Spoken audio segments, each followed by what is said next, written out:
Σε αυτό το βίντεο θα ασχοληθούμε με το εργαλείο των ερωτηματολογίων από την πλευρά του εκπαιδευόμενου. Το εργαλείο ερωτηματολόγια μας δίνει τη δυνατότητα να συμμετάσχουμε σε ερωτηματολόγια του μαθήματος τα οποία έχει ορίσει ο εκπαιδευτής. Ας πάμε αρχικά στο εργαλείο. Για να συμμετάσχουμε σε ένα ερωτηματολόγιο, πατάμε στον τίτλο του. Μετά απαντάμε στις ερωτήσεις του ερωτηματολογίου.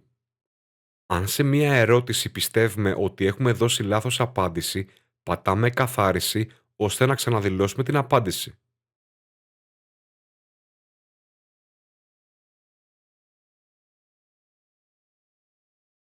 Πατάμε «Επόμενη» για να πάμε στην επόμενη ερώτηση. Αν θέλουμε να διορθώσουμε την προηγούμενη μας ερώτηση, πατάμε «Προηγούμενη».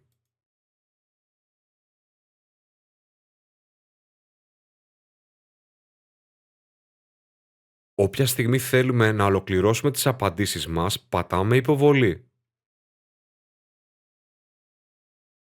Όταν έχουμε ολοκληρώσει τη συμμετοχή μας σε ένα ερωτηματολόγιο, η ένδειξη «Έχετε ήδη συμμετάσχει» εμφανίζεται στα δεξιά.